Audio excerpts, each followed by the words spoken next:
O dabar spręsime vieną moteriams svarbų klausimą, nes vyrams vargu ar tenka savo kelti tokią dilemą prieš einant sportuoti. Daugumai ne, ir aš manau, kad ir moteris irgi gal dabar jau neklausia savęs, ar verta eiti sportuoti su makiažu, ar verta, gal aš klystu, bet, man atrodo, logika sufleruoja, kad jeigu tu eini sportuoti, ar ne, išsivalyti, pakvepuoti kūno, išprakaituoti būtent, tai tu nenori, kad bėgtų tau skruostais tušas ir atrodytum kaip, Tikrai nenori, iš tikrųjų, tikriausiai sporto klubui nelygus, yra ir tokių, kur mačiau daugiau veikia kaip socialinių pažinčių galbūt vieta, ir ten moteris tikrai ateina ir su labai ryškiais vakariniais makiažais, ir su labai nedaug drabužėlių ant kūno, bet jeigu esi nusiteikęs rimtai pasportuoti, aš su makiažu einu sportuoti tik tuo atveju, jeigu tikrai nėra galimybės kažkur pakeliu jo nusivalyti. Kitu atveju žinoma, kad nori eiti švarių veidų į salę, bet pasirodo, kad ir čia yra išimčių. Būtent, aš tiesą pasakius, vos ne kasdien bėgioju tam tikrus atstumus ir vieną kartą dažnai sutinku pažįstamų žmonių ir nebūtinai tai toli gražu yra vyrai, moteris irgi labai daug bėgioja ir neįvardinsiu tikrai, bet sutikau vieną pažįstamą, jį mane prabėgo ir aš galvoju, tu per gerai atrodai.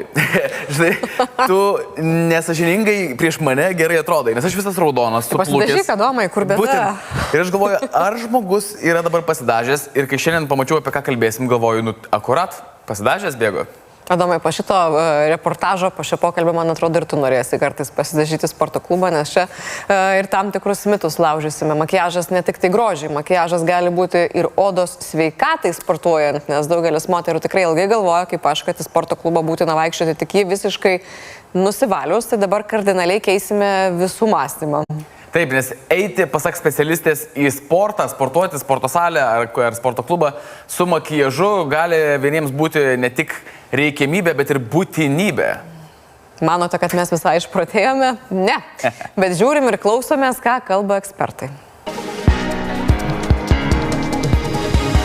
Labas vakaras, Lietuva žiūrovai, skirtinai damos, pamirškite viską, ką žinojote anksčiau, nes mes ateiname su stulbinančia žinia, tiesiog pranešom patys pirmieji tai, ko jūs tikrai nesitikėjote.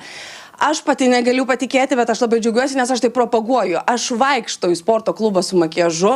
Aš galvoju, kad aš esu vienas unikumas, kas daro viską labai blogai, bet ne, iš tikrųjų yra specialistų, kurie patiria tai daryti. Ir mes sveikiname su nuostabiaja Asta. Labas vakaras. Labas vakaras. Asta, jūs esate unikumas ir išskirtinė asmenybė vienai par kitaip, bet ir kupina nerealių žinių. Kaip taip gali būti?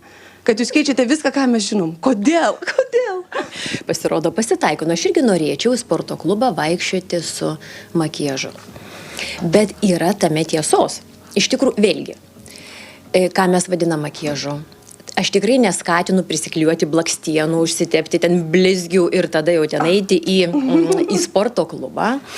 Ir jeigu jūs turite absoliučiai riebę odą, kuri linkusi kimštis, jūs sergate akne, tai irgi dėja ne apie jūs.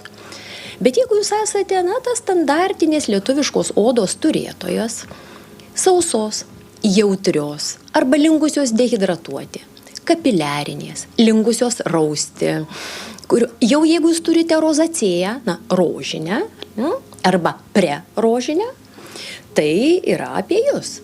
Visuomet žinom, kad fiziniai dirgikliai, prakaitas, ašara, vėjas, lietus, dulkės, tai yra papildomas dirgiklis mūsų jautriai odai.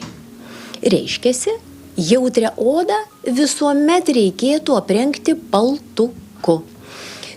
Žiemą žieminis paltukas, vasarą vasarinis paltukas, ar ne? Tai ne apie blakstienas ar ten šešėlius, bet tai yra apie papildomą apsaugą odai.